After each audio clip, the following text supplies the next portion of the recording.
الحمد لله نحمده ونستعينه ونؤمن به ونتوكل عليه ونعوذ بالله من شرور أنفسنا ومن سيئات أعمالنا من يهده الله فلا مضل له ومن يضلل فلا هادي له وأشهد أن لا إله إلا الله وحده لا شريك له وأشهد أن محمدا عبده ورسوله أرسله بالهدى ودين الحق ليظهره على الدين كله ولو كره المشركون اللهم صل على محمد وعلى آل محمد كما صليت على إبراهيم وعلى آل إبراهيم وبارك على محمد وعلى آل محمد كما باركت على إبراهيم وعلى آل إبراهيم إنك حميد مجيد أما بعد فإن خير الكلام كلام الله وخير السنن سنن محمد صلى الله عليه وسلم وشر الأمور محدثاتها وكل محدثة بدعة وكل بدعة ضلالة وكل ضلالة في النار يا أيها الذين آمنوا اتقوا الله حق تقاته ولا تموتن إلا وأنتم مسلمون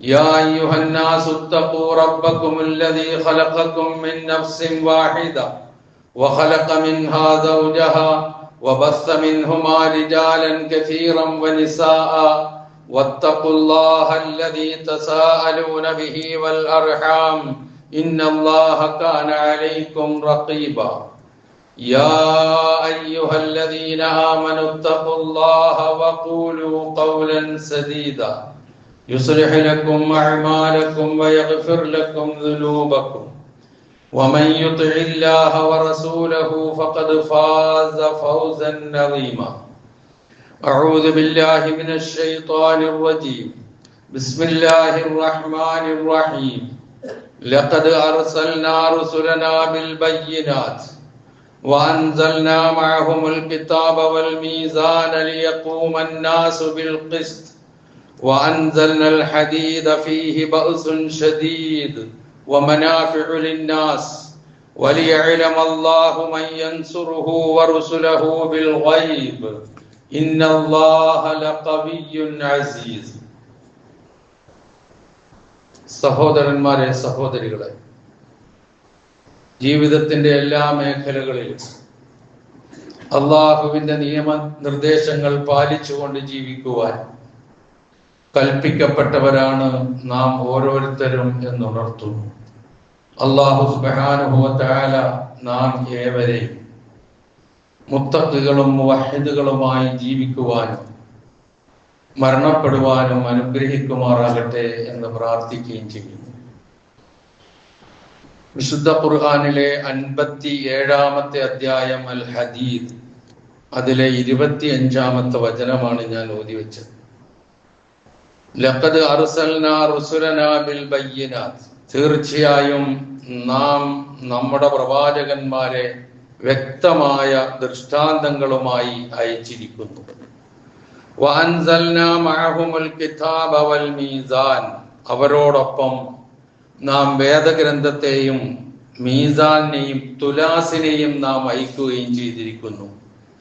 ലിയഖൂമന്നാസു bill ഖിസ്ത്, ജനങ്ങൾ നീതിയിൽ അധിഷ്ഠിതമായി നിലകൊള്ളുവാൻ വേണ്ടി. വഅൻസൽനൽ ഹദീദ, നാം ഇരുമ്പിനെ ഇറക്കുകയും ചെയ്തിരിക്കുന്നു. ഫീഹി ബഅസുൻ ശദീദും വമനാഫിഉ ലിന്നാസ്, അതിൽ ജനങ്ങൾക്ക് പ്രയോജനങ്ങളുണ്ട്, കഠിനമായ ആയുധവുമായി ബന്ധപ്പെട്ട കാര്യങ്ങളും അതിൽ ഉൾക്കൊണ്ടിട്ടുണ്ട്. വലിയഅലമല്ലാഹു മൻ യൻസുറുഹു വറുസുലഹു ബിൽ ഗൈബ്, എന്തിനാണ് അത് ചെയ്തത്? അല്ലാഹു സുബ്ഹാനഹു വ തആല അവനെയും അവന്റെ പ്രവാചകന്മാരെയും അദൃശ്യമായി സഹായിക്കുന്നവർ ആരാണ് എന്നറിയാൻ വേണ്ടി. ഇന്നല്ലാഹ, തീർച്ചയായും അല്ലാഹു ലഖവിയ്യുൻ, ശക്തനാണ്, അസീസുൻ, പ്രതാപശാലിയുമാകുന്നു. ഇതാണ് ഇതിന്റെ അർത്ഥം. മനുഷ്യ സമുദായം നീതിയും നെറിയുമനുസരിച്ച് നിലകൊള്ളുന്നതിന് ആവശ്യമായ തെളിവുകളും ലക്ഷ്യങ്ങളും ഉപദേശ നിർദ്ദേശങ്ങളും സഹിതം വേദഗ്രന്ഥങ്ങളും നീതിയുടെ മാനദണ്ഡങ്ങളും വ്യവസ്ഥകളാകുന്ന തുലാസുകളും കൊണ്ടാണ് ഓരോ കാലത്തും അല്ലാഹു സുബ്ഹാനഹു വ തആല പ്രവാചകന്മാരെ നിയോഗിച്ച് അയച്ചിട്ടുള്ളത്. എന്നിട്ട് പിന്നെയും കുഴപ്പത്തിനും അക്രമത്തിനും അരാജകത്വത്തിനും അനീതിക്കും മുതിരുന്നവരെ ബലം പ്രയോഗിച്ച് ഒതുക്കി നിർത്തേണ്ടി വരുന്ന സാഹചര്യമുണ്ടായാൽ അതിനുള്ള ഉപാധികളും അല്ലാഹു സുബ്ഹാനഹു വ തആല ഏർപ്പെടുത്തി. അതിനാണ് ആയുധവുമായി ബന്ധപ്പെടുത്തി ഇരുമ്പിന്റെ പരാമർശം ഇവിടെ വന്നിരിക്കുന്നത്. മനുഷ്യന്റെ ദൈനംദിന ആവശ്യങ്ങളിൽ ഇരുമ്പിന്റെ ഉപയോഗം ധാരാളമാണ് എന്ന് നമുക്ക് എല്ലാവർക്കും അറിയാം. അതേപോലെ തന്നെ ആയോധന വേളയിൽ ഇരുമ്പിന്റെ ഉപയോഗം പ്രത്യേകിച്ച് പറഞ്ഞറിയിക്കേണ്ട കാര്യവുമില്ല. അപ്പോൾ ഈ രൂപത്തിലുള്ള ലക്ഷ്യങ്ങളോട് കൂടിയാണ് ഭൂമിയിൽ അല്ലാഹു ഇരുമ്പിനെ നിക്ഷേപിച്ചിരിക്കുന്നത് എന്ന് ഈ വചനം വ്യക്തമാക്കുന്നു. അതുപോലെ നീതി നിഷേധിക്കുന്ന ദുശക്തികൾക്കെതിരെ ശക്തമായ പോരാട്ടം ആവശ്യമാണ് എന്ന സന്ദേശവും ഈ വചനത്തിലൂടെ നമുക്ക് മനസ്സിലാക്കാം. ഈ വചനത്തിലെ 2 വാക്കുകൾ പ്രത്യേകിച്ച് നാം ഒന്ന് ശ്രദ്ധിക്കേണ്ടതുണ്ട്. അതിലൊന്ന് മീസാൻ എന്ന വാക്കാണ്. മീസാൻ എന്ന വാക്കിന് സാധാരണയായി സാധനങ്ങളൊക്കെ തൂക്കിക്കണക്കാക്കുന്ന തുലാസിന് മീസാൻ എന്ന് പറയാറുണ്ട്. അതുപോലെ നമുക്കാർക്കും പരിചയമില്ലാത്ത ഒരു മീസാൻ അല്ലാഹു പറയുന്നുണ്ട്. അത് മരണാനന്തര ജീവിതത്തിൽ നമ്മുടെ നന്മയും തിന്മയും തുലനം ചെയ്യുന്ന തുലാസാണ്. ഇതിനൊക്കെ മീസാൻ എന്നുള്ള പ്രയോഗമാണ് നൽകിയിട്ടുള്ളത്. ഇതുമായി ബന്ധപ്പെട്ടിട്ട് സാധനങ്ങൾ തൂക്കിക്കൊടുക്കുന്നതുമായി ബന്ധപ്പെട്ട് വിശുദ്ധ ഖുർആനിൽ ഏതാണ്ട് 5ഓളം സ്ഥലങ്ങളിൽ ഈ പ്രയോഗം നടത്തിയിട്ടുണ്ട്. വഔഫുൽ കൈല വൽ മീസാന ബിൽ ഖിസ്ത്. നിങ്ങൾ നീതിയിൽ അധിഷ്ഠിതമായിട്ടായിരിക്കണം ജനങ്ങൾക്ക് അളന്നു കൊടുക്കുന്നതും തൂക്കിക്കൊടുക്കുന്നതും എന്ന് അവിടെ പ്രയോഗിച്ച വാക്കാണ് മീസാൻ. അവിടെയും കാണാം. അതുപോലെ തന്നെ സത്യവും അസത്യവും ന്യായവും അന്യായവും കണക്കാക്കുന്നതിനുള്ള മാനദണ്ഡമായിട്ട് വിശുദ്ധ ഖുർആൻ മീസാനെ ഉപയോഗപ്പെടുത്തിയിട്ടുണ്ട് എന്ന് നമുക്ക് കാണാൻ കഴിയും. ആ പ്രയോഗമാണ് വഅൻസൽനാ മഅഹുൽ കിതാബ വൽ മീസാന എന്ന് ഇവിടെ പറഞ്ഞത്. മറ്റൊന്ന് മീസാനുമായി ബന്ധപ്പെട്ട് നമുക്ക് കാണാൻ കഴിയുന്നത് പ്രാപഞ്ചിക വ്യവസ്ഥയിൽ ആകമാനം ദൃശ്യമാകുന്ന സന്തുലിതത്വം, ഏറ്റപ്പറ്റില്ലാത്ത നിലയിൽ ഏത് കാര്യത്തിലുമുള്ള സന്തുലിതത്വം, അതിൽ ക്രമക്കേട് വരുന്നതോടുകൂടി എല്ലാ രംഗത്തും താളപ്പിഴവുകൾ സംഭവിക്കും. അങ്ങനെ പ്രാപഞ്ചിക വ്യവസ്ഥയിൽ അല്ലാഹു കൂട്ടിയിട്ടുള്ള സന്തുലിതത്വത്തിന്റെ സൽഫലങ്ങൾ അനുഭവിച്ചുകൊണ്ടാണ് മനുഷ്യരായ നമ്മളൊക്കെ ജീവിക്കുന്നത്. എങ്കിൽ ആ മനുഷ്യൻ തന്റെ ജീവിത വ്യവഹാരങ്ങളിൽ ആകമാനം ആ സന്തുലിതത്വം അഥവാ നീതി നിലനിർത്താൻ ബാധ്യസ്ഥനാണ് എന്നുള്ള സന്ദേശമാണ് ഈ വചനത്തിലൂടെ നൽകുന്നതെന്ന് നാം മനസ്സിലാക്കുക. അതുപോലെ ഈ സന്തുലിതത്വത്തെ കുറിച്ച് വിശുദ്ധ ഖുർആൻ പറയുന്നത് സൂറത്തുർ റഹ്മാന്റെ ആദ്യ ഭാഗത്താണ്. എല്ലാവർക്കും അറിയാം. വസ്സമാഅ റഫഅഹാ വവദഅൽ മീസാൻ അല്ലാ തത്ഗൗ ഫിൽ മീസാൻ വഅഖീമുൽ വസ്ന ബിൽ ഖിസ്തി വലാ തുഖ്സിറുൽ മീസാൻ. 2-3 പ്രാവശ്യം ആ മീസാൻ എന്നുള്ള വാക്ക് അവിടെ അല്ലാഹു പ്രയോഗിച്ചിട്ടുണ്ട്. അത് 3ഉം സന്തുലിതത്വവുമായി ബന്ധപ്പെടുന്നത് തന്നെയാണ്. വേറൊരു വ്യാഖ്യാനവും നമുക്ക് അതിന് കാണാൻ കഴിയില്ല. കാരണം എന്താ? ആകാശത്തെ അല്ലാഹു ഉയർത്തി, എന്നിട്ട് അതിനൊരു മീസാൻ അവൻ നിശ്ചയിച്ചു. ആ മീസാനിൽ നിങ്ങൾ കൈകടത്തരുത്. അങ്ങനെ കൈകടത്തി കഴിഞ്ഞാൽ താളപ്പിഴവുകൾ സംഭവിക്കും. പ്രപഞ്ചത്തിൽ സംഭവിക്കുന്ന, പ്രകൃതിയിൽ സംഭവിക്കുന്ന പലതും ഒക്കെ നമ്മളൊക്കെ പറയാറില്ലേ, പഴയ മാതിരിയല്ല, കാലമൊക്കെ മാറിപ്പോയി എന്നൊക്കെ നമ്മൾ തന്നെ പറയാറുണ്ട്. മഴ അത് അതിൻ്റെതായ എല്ലാ അതിരുകളും ലംഘിച്ചു പോകുമ്പോൾ, തീരെ കിട്ടാതെ വരുമ്പോൾ, ഓരോ സ്ഥലങ്ങൾ ഉരുൾപൊട്ടലും ഗ്രാമങ്ങൾ തന്നെയും അങ്ങനെ തന്നെ ഒഴുകിപ്പോവുകയും മിന്നൽ പ്രളയമുണ്ടാവുകയും ഒക്കെ ചെയ്യുന്നതുമായി ബന്ധപ്പെട്ട ചർച്ചകൾ നടക്കുമ്പോൾ ഇവിടെല്ലാം മനുഷ്യന്റെ കൈകടത്തലുകൾ നിമിത്തമാണ് ഇത് സംഭവിച്ചത് എന്ന് പറയുകയും നിഗമനത്തിലെത്തുകയും ചെയ്യുന്നത് നമ്മൾ വായിക്കുന്നു, കാണുന്നു, കേൾക്കുന്നു. അതാണ് അല്ലാ തത്ഗൗ ഫിൽ മീസാൻ എന്ന് പറഞ്ഞത് എന്ന് നാം മനസ്സിലാക്കുക.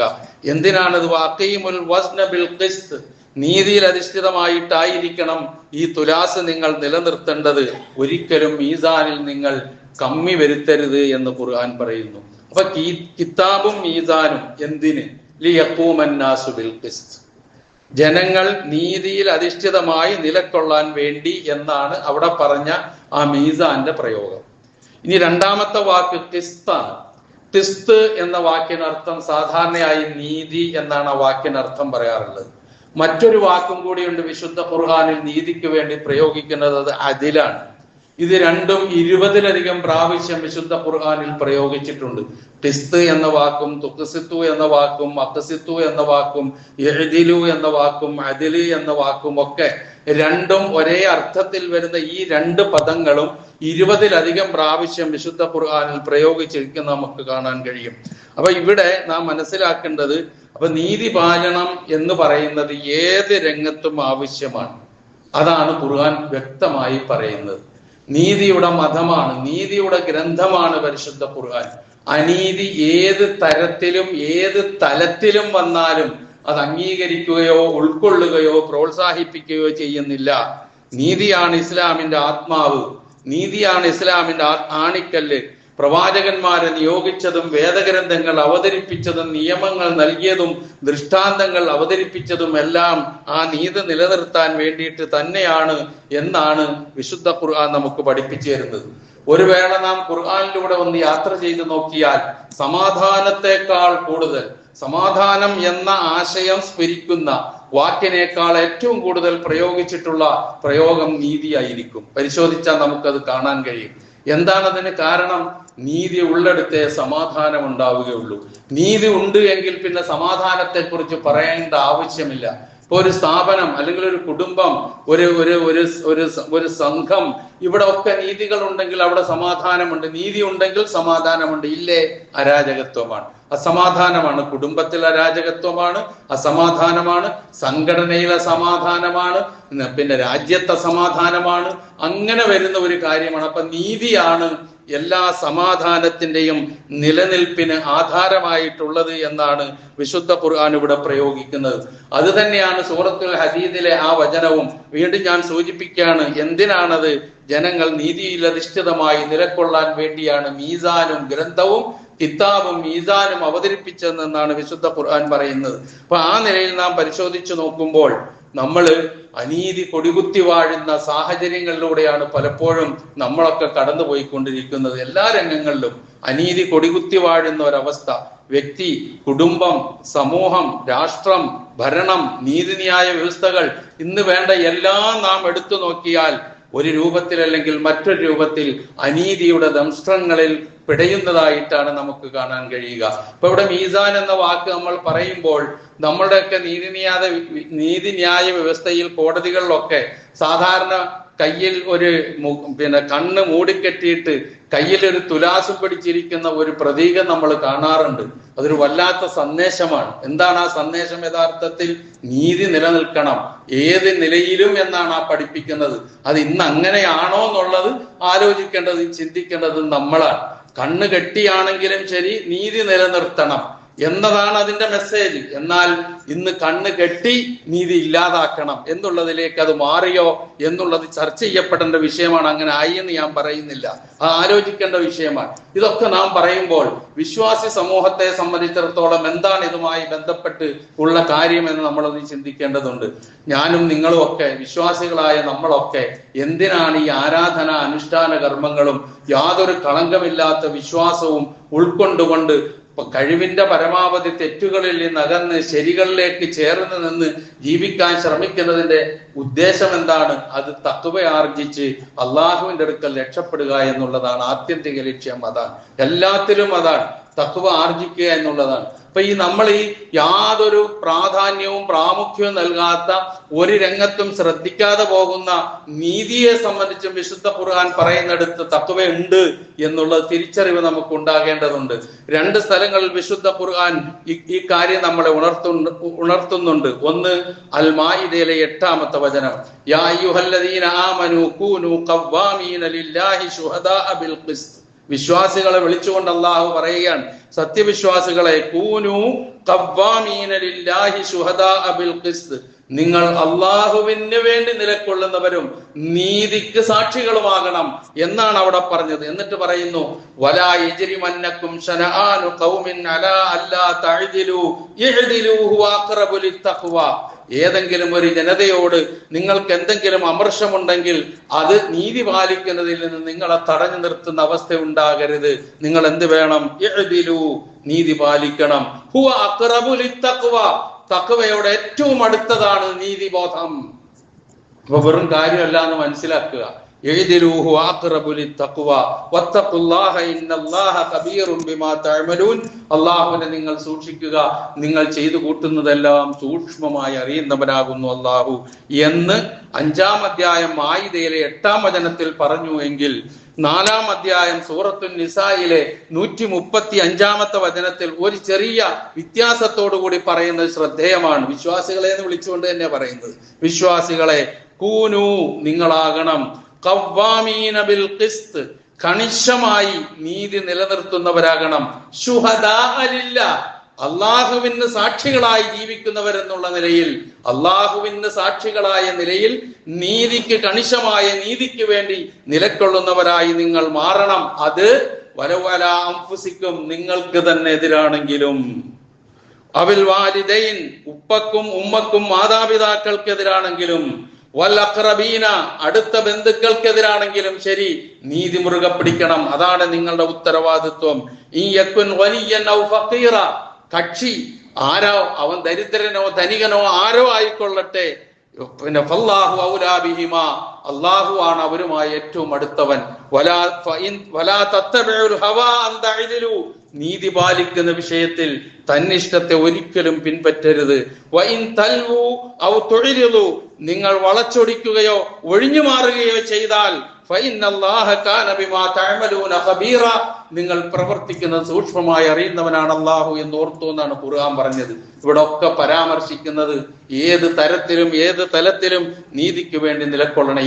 എവിടം മുതൽ? ലാ ഇലാഹ ഇല്ലല്ലാഹ് മുതൽ. ലാ ഇലാഹ ഇല്ലല്ലാഹ് പ്രഖ്യാപിക്കുന്നത് എന്താണ്? ഈ പ്രപഞ്ചത്തെ ആകമാനം സൃഷ്ടിച്ച് സംരക്ഷിച്ച് പരിപാലിക്കുന്ന സർവശക്തനായ അള്ളാഹു മാത്രമാണ് ആരാധനയ്ക്കർഹൻ എന്നുള്ള വിശ്വാസമാണ് നീതിയുടെ വിശ്വാസം. അവിടെ അനീതി കലരുന്ന എങ്ങനെയാ? അള്ളാഹുവിന് പുറമെ ആരെങ്കിലും ഉണ്ട് സഹായിക്കാൻ, ആരാധനയ്ക്ക് അർഹരുണ്ട്, അല്ലെങ്കിൽ പ്രാർത്ഥനയ്ക്ക് അർഹരുണ്ട്, അല്ലെങ്കിൽ നേർച്ചകൾക്ക് അർഹരുണ്ട് എന്നുള്ള നിലയിൽ ആരെങ്കിലും സങ്കല്പിച്ചാൽ അത് അനീതിയാണ്. അതാണ് ഖുർആൻ പറഞ്ഞത്, ഇന്ന ശിർക ലദുൽമുൻ അദീം, ശിർക്ക് അതിമഹത്തായ അക്രമമാണ്, വലിയ അക്രമമാണെന്നാ ഖുർആൻ പറഞ്ഞത്, അനീതിയാണെന്നാ പറഞ്ഞത്. അവിടെ മുതൽ തുടങ്ങുന്നു കാര്യം, വിശ്വാസം മുതൽ തുടങ്ങുന്നു കാര്യം.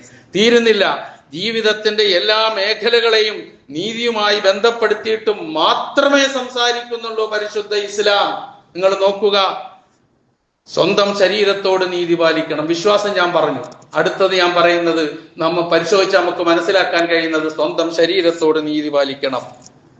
ആരാധനകളുടെയും അനുഷ്ഠാനങ്ങളുടെയും പേരിൽ പോലും ശരീരത്തെ പീഡിപ്പിക്കാൻ പാടില്ല. അതാണ് ഇസ്ലാം പഠിപ്പിക്കുന്ന സന്ദേശം.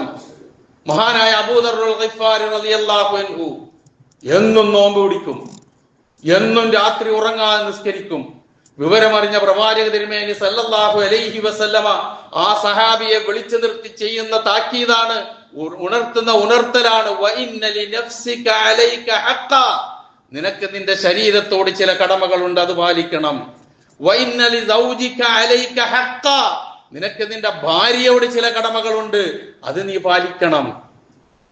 വഅതി കുല്ലദി ഹഖ്ഖിൻ ഹഖ്ഖഹു, ആരോടൊക്കെ അവകാശമുണ്ടോ, ഉത്തരവാദിത്വമുണ്ടോ, ബാധ്യതയുണ്ടോ, അതെല്ലാം നീ നൽകിയിരിക്കണം എന്നുണർത്തിയ ഉണർത്തൽ. 3 സഹാബികൾ തീരുമാനമെടുക്കുന്നു. എന്ത്?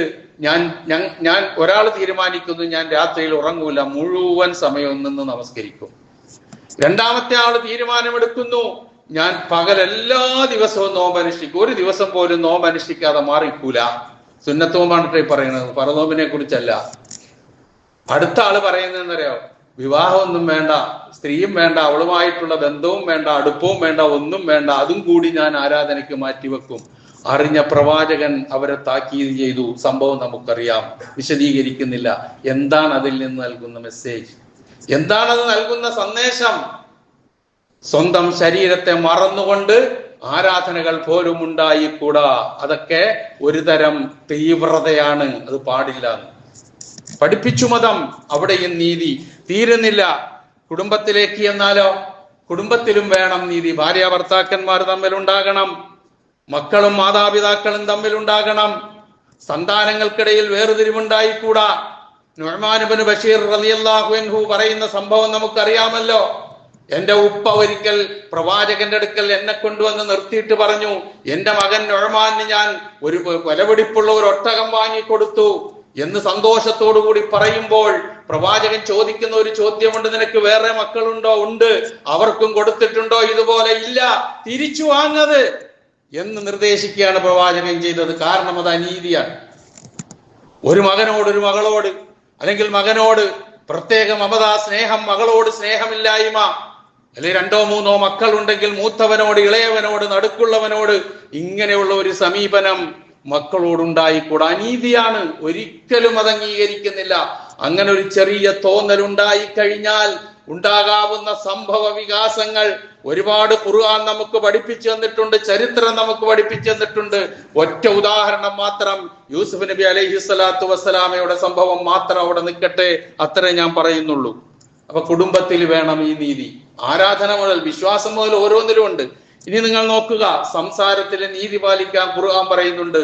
വൈദാ ഖുൽതും ഫഅദിലു, നിങ്ങൾ സംസാരിക്കുകയാണെങ്കിൽ അതിൽ നിങ്ങൾ നീതി പാലിക്കണം. സംസാരത്തിൽ പോലും നീതി പാലിക്കണം എന്ന് പറയുന്നത് എന്താണ്? നമ്മുടെ വാക്കുകൾ മറ്റുള്ളവരെ വേദനിപ്പിക്കരുത്, അവർക്ക് മുറിവേൽപ്പിക്കരുത്, അവരുടെ അഭിമാനത്തിന് ക്ഷതം വരുത്തരുത്.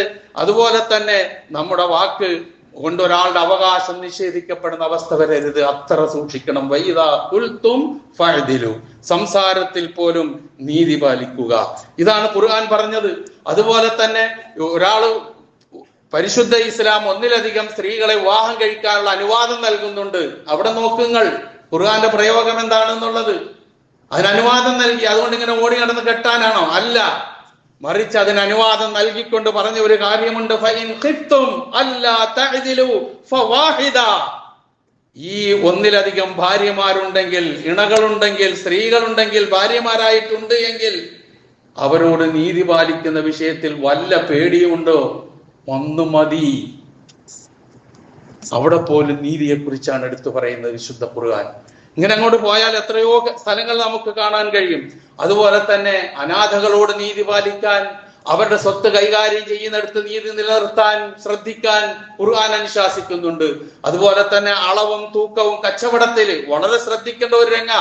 നിസ്കരിക്കുന്ന, നോമ്പ് പിടിക്കുന്ന, തഹജ്ജുദ് നിസ്കരിക്കുന്ന, എല്ലാ നല്ല കാര്യങ്ങളും ചെയ്ത് ജീവിക്കുന്ന ആൾക്കാർ പോലും കച്ചവടത്തിൽ എന്തുമാകാമെന്നുള്ള മനോഭാവമാണ് അരുത്, ഒരിക്കലും ഉണ്ടായിക്കൂടാ. ഖുർആൻ പഠിപ്പിക്കുന്നത് എന്താണ്? അവിടെയും പറഞ്ഞു, വലാ തൻഖുസുൽ മിക്യാല വൽ മീസാൻ, അളവിലും തൂക്കത്തിലും കുറവ് വരുത്തരുത്.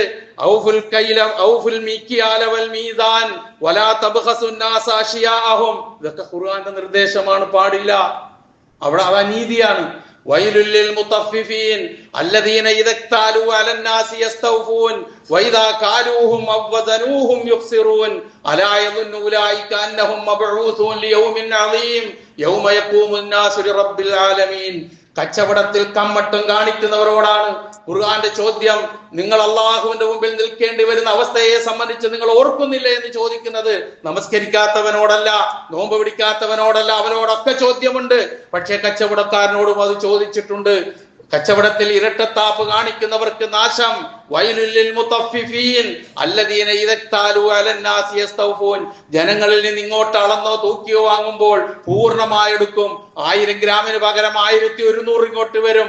അങ്ങോട്ട് തൂക്കിക്കൊടുക്കുമ്പോൾ 1000 ഗ്രാമിന് പകരം 900 or 800 പോവുകയുള്ളൂ. ഇതാണ് കമ്മട്ടം, ഇതാണ് നീതിയാണ്. പടച്ചവൻ അറിയും ഇത്. നമുക്ക് പല പണികളും ചെയ്യാൻ കഴിയും. ശ്രദ്ധിക്കുക. നമ്മൾ ഇതൊക്കെ ചോദിച്ചതാണ്. അലായലുന്നു, അങ്ങനെ ചെയ്യുന്ന ആൾക്കാർ ഓർക്കുന്നില്ലേ? ഉലൈക അന്നഹും മബ്ഊസൂൻ, അവരെ എഴുന്നേൽപ്പിച്ചു കൊണ്ടുവരപ്പെടുമെന്ന് യൗമിൻ അളീം, ഭീകരമായ ഒരു ദിവസത്തേക്ക്. യൗമ യഖൂമുൻ നാസു ലിറബ്ബിൽ ആലമീൻ, ജനങ്ങൾ മുഴുവനും റബ്ബുൽ ആലമീനായ തമ്പുരാന്റെ മുന്നിൽ ഇങ്ങനെ നിൽക്കുന്ന, പഞ്ചമുച്ചമടക്കി നിൽക്കുന്ന ആ സമയം കച്ചവടക്കാരനും വരും. അവൻ കാണിച്ച കമ്മട്ടത്തിന് അവൻ ചെയ്ത അനീതിക്ക്, അവൻ ചെയ്ത കൊള്ളത്തരത്തിന് തീർച്ചയായും അവൻ മറുപടി പറയാതെ ഒരു രക്ഷയുണ്ടാവില്ല. അങ്ങനെ വിശ്വാസവും തഖ്വയുമായി ബന്ധപ്പെട്ടാണ് ഇത്തരം കാര്യങ്ങൾ പോകുന്നത്. ഇനി നോക്കുക, ശത്രുക്കളുടെ ഭാഗത്താണ് നീതിയെങ്കിൽ ആ ശത്രുവിന്റെ ഭാഗത്താകണം ഉണ്ടാകേണ്ടത്. അല്ലാതെ ശത്രുവാണ്, അവൻ അനീതി ചെയ്തു കൊടുത്ത് കളയാമെന്ന് വിചാരിക്കാൻ പാടില്ല. ജൂതന്മാരെ സംബന്ധിച്ച് നമുക്കറിയാം, ഒരുപാട് ഇപ്പോഴും നമ്മൾ മുസ്ലിം ലോകം അനുഭവിച്ചുകൊണ്ടിരിക്കുന്നു. പ്രത്യേകിച്ച് ഫലസ്തീനിലും ഗസയിലും ഒക്കെ ആ സാധുക്കളായ മനുഷ്യർ ഇപ്പോഴും അനുഭവിക്കുന്നത്, പട്ടിണി കിടന്ന് മരിക്കുന്ന, ഇതൊക്കെ നമുക്കറിയാം. അത്ര ക്രൂരന്മാരാണ്. മുമ്പത് ഞാൻ ചർച്ച ചെയ്തതാണ്, അതിലേക്ക് ഞാൻ പോകുന്നില്ല. ആ ജൂതന്മാര് നബി സല്ലല്ലാഹു അലൈഹി വസല്ലമയോട് അല്ലാഹു പറയുന്ന ഒരു വചനമുണ്ട്, സമ്മാഊന ലിൽ കദിബി അക്കാലൂന ലിസ്സുഹ്തി ഫഇൻ ജാഊക ഫഹ്കും ബൈനഹും ഔ അയ്രിദ് അൻഹും വഇൻ തു'രിദ് അൻഹും ഫലൻ യദുറൂക ശൈആ വഇൻ ഹക്കംത ബൈനഹും ഫഹ്കും ബൈനഹും ബിൽ ഖിസ്ത് ഇന്നല്ലാഹ യുഹിബ്ബുൽ മുഖ്സിതീൻ. സമ്മാഊന ലിൽ കദിബ്, ജൂതന്മാരെ പരിചയപ്പെടുത്തിയാണ് അല്ലാഹു. സൂറത്തുൽ മാഇദയിലെ 42-ാമത്തെ വചനം. അവര് കളവാണ് കൂടുതൽ കേൾക്കുക. സമ്മാഊന ലിൽ കദിബ് അക്കാലൂന ലിസ്സുഹ്ത്, അവര് തിന്നുകൂട്ടുന്നത് മുഴുവനും ഹറാമാണ്. ഹറാം ഒരുപാട് തിന്നുന്നവർ, കളവ് ഒരുപാട് കേട്ടുകൂട്ടുന്നവർ, ഇങ്ങനൊക്കെയാണ് അവർ. എന്നാലും ഫഇൻ ജാഊക, നിന്റെ അടുക്കൽ അവർ വന്നാൽ, ഒരു പ്രശ്നവുമായി വന്നാൽ, ഫഹ്കും ബൈനഹും, അവരുടെയിൽ നീ തീരുമാനമെടുക്കുന്നത്, നിനക്ക് തീരുമാനമെടുക്കാം. ഔ അയ്രിദ് അൻഹും, അല്ലെങ്കിൽ തീരുമാനമെടുക്കാതെ നിനക്ക് മാറി നിൽക്കാം. ഫഇൻ തു'രിദ് അൻഹും, അവരിൽ നിന്ന് പിന്മാറുകയാണെങ്കിലോ, തീരുമാന കാര്യത്തിൽ ഇടപെടാതെ മാറി നിൽക്കുകയാണെങ്കിൽ, ഫലൻ യദുറൂക ശൈആ, നിനക്കൊരു ചുക്കും സംഭവിക്കാൻ പോണില്ല. പക്ഷേ വഇൻ ഹക്കംത ബൈനഹും, അവരുടെ പ്രശ്നത്തിൽ ഇടപെട്ടിട്ട് നീ തീരുമാനമെടുക്കാൻ, വിധി പുറപ്പെടുവിക്കാനാണ് നീ ഉദ്ദേശിക്കുന്നതെങ്കിൽ, ഫഹ്കും ബൈനഹും ബിൽ ഖിസ്ത്, നീതിയിൽ അധിഷ്ഠിതമായിരിക്കണം ആ തീരുമാനം. കാരണം ഇന്നല്ലാഹ യുഹിബ്ബുൽ മുഖ്സിതീൻ, അല്ലാഹു പിന്നെ നീതി പ്രവർത്തിക്കുന്നവരെയാണ് ഇഷ്ടപ്പെടുന്നത്. സൂറത്തുൽ മാഇദയിലെ വചനമാണ്. അപ്പൊ ഇസ്ലാം പഠിപ്പിക്കുന്ന നീതിയുടെ ആണിക്കൽ എത്രയാണെന്ന് നമ്മളൊന്ന് ആലോചിച്ച് നോക്ക്. അതിന്റെ നട്ടൽ എത്ര മാത്രമുണ്ടെന്ന് നമ്മൾ ചിന്തിച്ചു നോക്ക്. ഈ രണ്ട് വിഭാഗങ്ങൾ തമ്മിൽ പ്രശ്നം ഉണ്ടായാലോ, ഭാര്യയും ഭർത്താവും തമ്മിൽ പ്രശ്നങ്ങൾ ഉണ്ടാകും. അവിടെ ഒക്കെ നീതിയിൽ അധിഷ്ഠിതമായ തീരുമാനവും സുൽഹും ഒക്കെയാണ് നമ്മളിൽ നിന്ന് ഉണ്ടാക്കേണ്ടതും.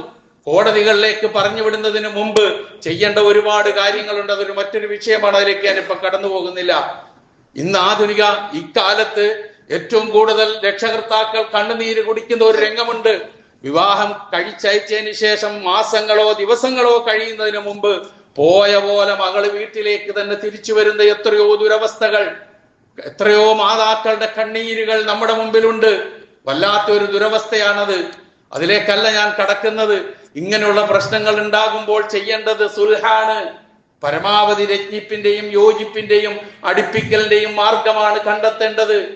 അത് അവിടെ അങ്ങനെയാണ് എങ്കിൽ, ഇനി രണ്ട് വിഭാഗങ്ങൾ തമ്മിൽ, വിശ്വാസികളായ രണ്ട് വിഭാഗങ്ങൾ തമ്മിൽ ഉണ്ടായാൽ എന്ത് ചെയ്യണമെന്ന് ഖുർആൻ പറയുന്നുണ്ട്. സൂറത്ത് ഹുജറാത്തിലെ 9-ാമത്തെ വചനം, വഇൻ ത്വായിഫത്താനി മിനൽ മുഅ്മിനീന ഖതതലൂ ഫഅസ്ലിഹൂ ബൈനഹുമാ, രണ്ട് വിഭാഗങ്ങൾ തമ്മിൽ ഇങ്ങനെ ഒരു ചണ്ടയിലും പോരിലുമായി കഴിഞ്ഞാൽ അവരെ നിങ്ങൾ സുൽഹിലൂടെ നിങ്ങൾ നന്നാക്കി തീർക്കുക, അവരുടെ ഇടയിൽ നന്നാക്കുക. നന്നാക്കിയിട്ടും ഒരു വിഭാഗം മറ്റൊരു വിഭാഗത്തിന് മക്കിട്ട് കയറാനാണ് ശ്രമിക്കുന്നതെങ്കിൽ, എല്ലാവരും കൂടി അവർ അള്ളാഹുവിന്റെ തീരുമാനത്തിലേക്ക് മടങ്ങി വരുന്നത് വരെ അവരോടാണ് പോരാടേണ്ടത്. എന്നിട്ട് അവരങ്ങനെ പോരാടി കഴിഞ്ഞതിന് ശേഷം അള്ളാഹുവിന്റെ തീരുമാനത്തിലേക്ക് എത്തിക്കഴിഞ്ഞാൽ ഫാസ്ലിഹൂ ബൈനഹുമാ ബിൽ അദ്ൽ, അവിടെയും പറഞ്ഞതാ സുൽഹുണ്ടാക്കണം, പക്ഷേ നീതി അത്യാവശ്യമാണ്.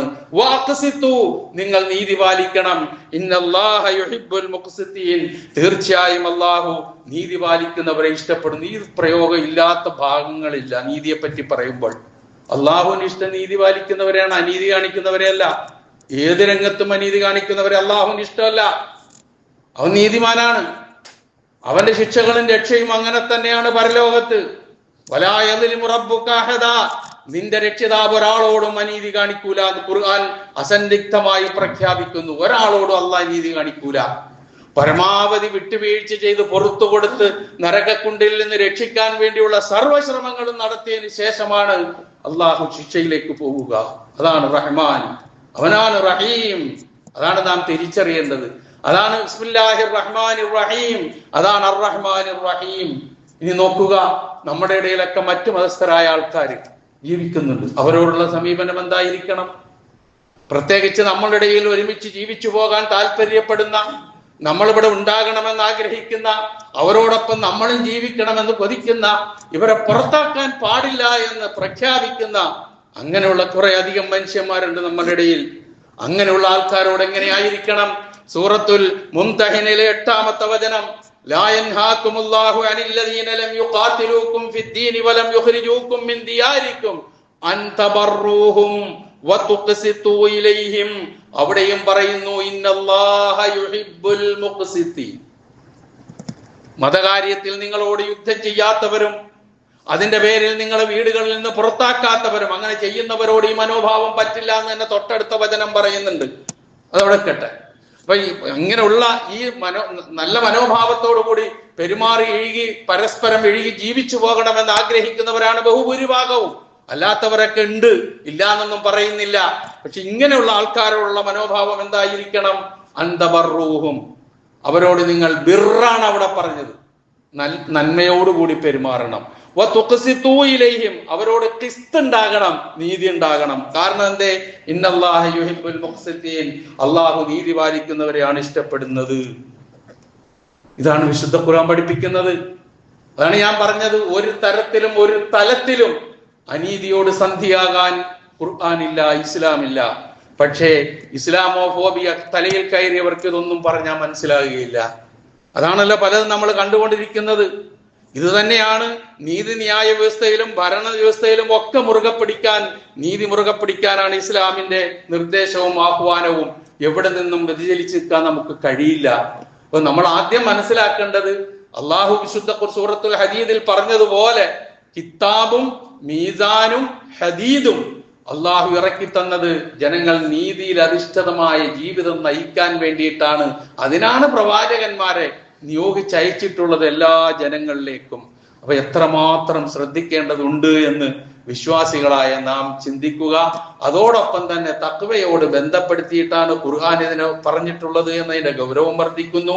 എവിടെല്ലാം അസ്വാരസ്യവും അസമാധാനത്തിനും അരാജകത്വത്തിനും വഴിവെക്കുന്ന മേഖലകൾ ഉണ്ടാകുന്നുവോ അവിടെ ഒക്കെ നീതിയിൽ അധിഷ്ഠിതമായ തീരുമാനം എടുത്തുകൊണ്ട് സമാധാനത്തിന്റെ മേഖലയിലേക്ക് കടന്നു പോകുവാനുള്ള വ്യക്തമായ ശക്തമായ കുറ്റമറ്റ ആഹ്വാനമാണ് പരിശുദ്ധ ഖുർആൻ നൽകുന്നത്. അപ്പോൾ അത് ആദ്യം ഉൾക്കൊള്ളേണ്ടത് ഞാനും നിങ്ങളും തന്നെയാണ്, ഖുർആന്റെ അനുയായികളാണ്.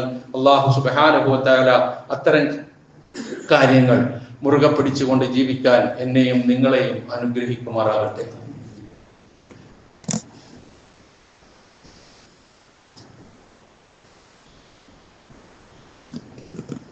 അൽഹംദുലില്ലാഹ് അല്ലദീ ഹദാനാ ലിഹാദാ വമാ കുന്നാ ലിനഹ്തദിയ ലൗലാ അൻ ഹദാനല്ലാഹ് വസ്സലാത്തു വസ്സലാമു അലാ അഷ്റഫിൽ അംബിയാഇ വൽ മുർസലീൻ വഅലാ ആലിഹി വസ്വഹാബിഹി വമൻ തബിഅഹും ബിഇഹ്സാനിൻ ഇലാ യൗമിദ്ദീൻ ഇത്തഖുല്ലാഹ ഇബാദല്ലാഹ്. ഒരിക്കൽ കൂടി അള്ളാഹുവിന്റെ ആജ്ഞാനുവർത്തികളായി ജീവിക്കുവാൻ ഞാൻ ഉണർത്തുന്നു. ഒരു ഭരണകൂടം എന്ന് പറഞ്ഞാൽ ആ ഭരണകൂടത്തിന് കീഴിൽ ഏതെല്ലാം വിഭാഗം ജനങ്ങളുണ്ടോ എല്ലാ വിഭാഗം ജനങ്ങളോടും ഒരേ മനോഭാവത്തോടു കൂടി പെരുമാറുമ്പോഴാണ് ആ നാട്ടിൽ നീതിയും സമാധാനവും ഉണ്ടായിത്തീരുക. ഇല്ലെങ്കിൽ അസമാധാനങ്ങൾ ഇങ്ങനെ മുളപൊട്ടി വരും. അതിപ്പം നീതി കൈകാര്യം ചെയ്യുന്ന സ്ഥാപനങ്ങളായിരുന്നാൽ പോലും അവിടെയാണ് അത് ഉണ്ടാകേണ്ടത്. പക്ഷേ പലപ്പോഴും നമ്മൾ അനുഭവിച്ചറിയുന്ന ചില യാഥാർത്ഥ്യങ്ങളുണ്ട്. അതിന്റെ വിശദീകരണത്തിലേക്ക് ഞാൻ പോകുന്നില്ല. ഒരേ കാര്യം രണ്ടുപേർ പറയുന്നു, ഒരേ കാര്യം രണ്ടുപേർ ചെയ്യുന്നു. അതിൽ ഒരാൾ എന്ത് വിഷം ചീറ്റിയാലും എന്ത് പറഞ്ഞാലും ഒരു പ്രശ്നവുമില്ല. വേറൊരാളാണെങ്കിലോ അപ്പൊ തന്നെ പിടിച്ചുകൊണ്ടുപോകും. ഇത് അനീതിയുടെ അങ്ങേ അറ്റമാണ്. ഇതാണ് അസമാധാനത്തിന്റെ മേഖല സൃഷ്ടിക്കുന്നത്. ഒരിക്കലും ഉണ്ടായിക്കൂടാ. ഇനി അതുപോലെ തന്നെ ഇനി എന്തെങ്കിലും ഉണ്ടായി അങ്ങനെ തന്നെ വന്നാലോ കൊണ്ടുപോയി ഒരു കരുതൽ തടങ്കൽ എന്ന് സുന്ദരമായ ഒരു പദം കൊണ്ട് അങ്ങോട്ട് കൊണ്ടുപോയി ഇടും. വർഷങ്ങളോളം 15, 20, 25 വർഷമൊക്കെ കഴിഞ്ഞതിന് ശേഷം തെറ്റ് ചെയ്തിട്ടില്ല എന്ന് പറഞ്ഞ് പുറത്തേക്ക് വിടുന്ന ഒരവസ്ഥ ഒന്ന് ആലോചിച്ച് നോക്കിയേ. ആ മനുഷ്യന്റെ 10, 20, 25 കൊല്ലക്കാലത്തെ ആയുസ്സിന് ആര് മറുപടി പറയും? ഇതൊക്കെ ഇങ്ങനെ നടക്കുന്ന സംഭവങ്ങളാണ്. അതിൻ്റെ ഇടയിൽ നിന്നാണ് നമ്മൾ നീതിക്ക് വേണ്ടി ശബ്ദിക്കണമെന്നും നീതിക്ക് വേണ്ടി പോരാടണമെന്നും നമ്മളോട് ഖുർആൻ നിർദ്ദേശിക്കുന്നതാ, അല്ല വേറൊന്നുമല്ല. അതുകൊണ്ടാണ് ആ ഒരു രൂപം, ആ ഒരു വചനം അങ്ങനെ സ്വീകരിച്ചിട്ടുള്ളത്.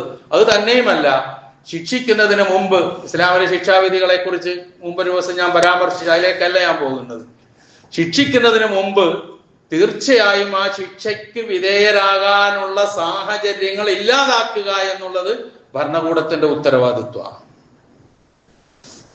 അവിടെയാണ് ഇസ്ലാമിന്റെ പ്രസക്തി നമുക്ക് തിരിച്ചറിയാൻ കഴിയുക. ലോകത്ത് നീതിയെക്കുറിച്ച് പറയുമ്പോൾ ആദ്യം മനസ്സിൽ ഓടി വരുന്ന ഒരു പേരുണ്ട്, ഉമർ ബിൻ ഖത്താബ് റളിയല്ലാഹു അൻഹു. ആ ഉമർ റളിയല്ലാഹു അൻഹു ആ നീതിബോധം പഠിച്ചത് പ്രവാചകന്റെ പാഠശാലയിൽ നിന്നാണ്, ഖുർആനിൽ നിന്നാണ്. അത് ജീവിതത്തിൽ പകർത്താൻ ഒട്ടും മടിച്ചിരുന്നില്ല. അദ്ദേഹത്തിന്റെ അടുക്കൽ ഒരിക്കൽ ഒരു മോഷ്ടാവിനെ കൊണ്ടുവന്നു. മോഷ്ടാവിനെ കിട്ടിയ കൈവെട്ടലാണല്ലോ ഇസ്ലാമിലെ നിയമം. അദ്ദേഹത്തോട് ചോദിച്ചു, നീ എന്തിനാ മോഷ്ടിച്ചത്? നീ എന്താ മോഷ്ടിക്കാൻ കാരണം? പട്ടിണി കൊണ്ടാണെന്ന് പറഞ്ഞു. ഉമർ റളിയല്ലാഹു അൻഹു അദ്ദേഹത്തെ വെറുതെ വിട്ടു, ഒരു നടപടിയും സ്വീകരിച്ചില്ല. അതാണ് സാഹചര്യം. കാരണം ഭരണാധികാരിയായിരിക്കുന്ന എന്റെ ജനങ്ങളുടെ ഇടയിൽ ഇത്തരം ആൾക്കാരുണ്ടല്ലോ എന്നുള്ള ബേജാറിലേക്കാണ് അദ്ദേഹം പോയത്. അതായിരുന്നു ഉമർ റളിയല്ലാഹു അൻഹുവിന്റെ മനസ്സ്. അതുപോലെ തന്നെ ഉമർ ബിൻ ഖത്താബ് റളിയല്ലാഹു അൻഹുവിന്റെ ഭരണകാലത്ത് ഈജിപ്തിൽ ഒരു ക്രിസ്തീയ വനിത, ഒരു വൃദ്ധയായ ഒരു സ്ത്രീ, ഒരു ക്രിസ്തീയ സ്ത്രീ ഉമർ റളിയല്ലാഹു അൻഹുവിന് ഒരു പരാതി അയച്ചു. എന്താ പരാതി എന്നറിയോ? അങ്ങ് നിയോഗിച്ച ഭരണാധികാരികൾ എന്നുവെച്ചാൽ അവിടുത്തെ ഗവർണർ എന്റെ വീടിന്റെ ഒരു ഭാഗം പൊളിച്ചു, പള്ളിയിലേക്ക് ചേർത്തു. ഇതാണ് പരാതി. ഉമർ റളിയല്ലാഹു അൻഹു ഭരണാധികാരിയോട് വിശദീകരണം ചോദിച്ചു, എന്താ കാരണം? അദ്ദേഹം മറുപടി പറഞ്ഞു, ഗവർണർ മറുപടി പറഞ്ഞു, ജനം കൂടി വന്ന് പള്ളിയിൽ സ്ഥലം കുറഞ്ഞു വന്നു, പള്ളി വിപുലീകരിക്കേണ്ട ഒരു സ്ഥിതിവിശേഷം സംജാതമായി.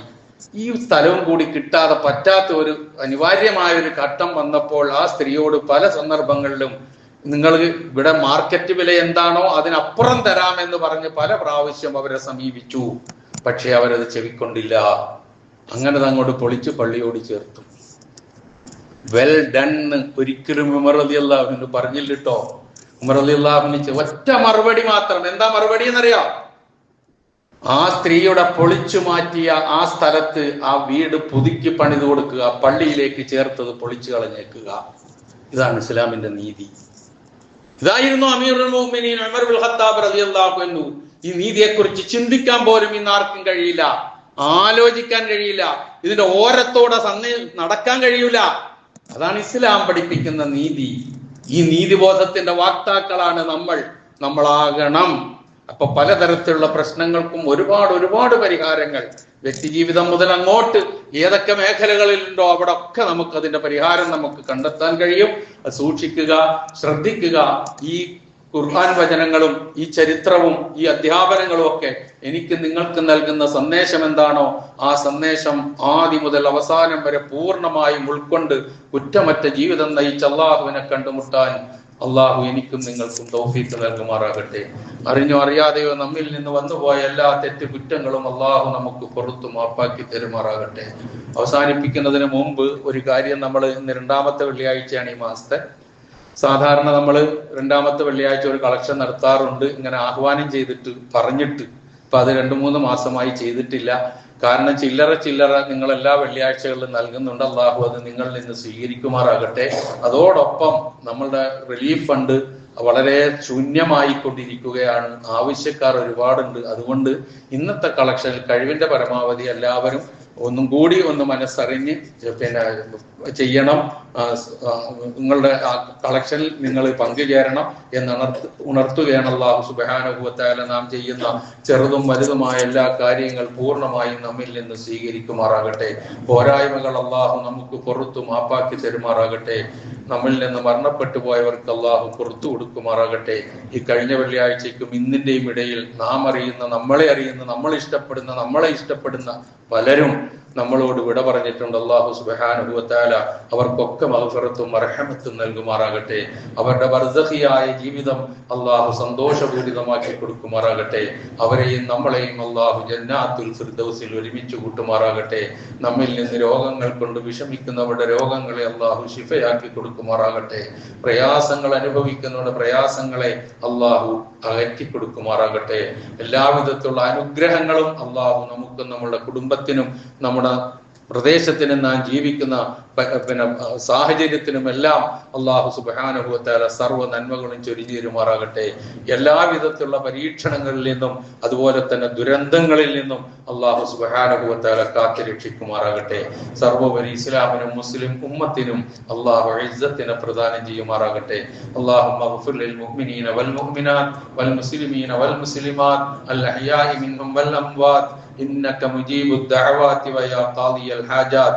اللهم أعز الإسلام والمسلمين وأذل الشرك والمشركين. اللهم أعز الإسلام والمسلمين وأذل الشرك والمشركين. اللهم أعز الإسلام والمسلمين وأذل الشرك والمشركين. اللهم أجرنا من النار. اللهم أجرنا من النار. اللهم أجرنا من النار. ربنا اغفر لنا ولإخواننا الذين سبقونا بالإيمان ولا تجعل في قلوبنا غلا للذين آمنوا ربنا إنك رؤوف رحيم. ربنا آتنا في الدنيا حسنة وفي الآخرة حسنة وقنا عذاب النار.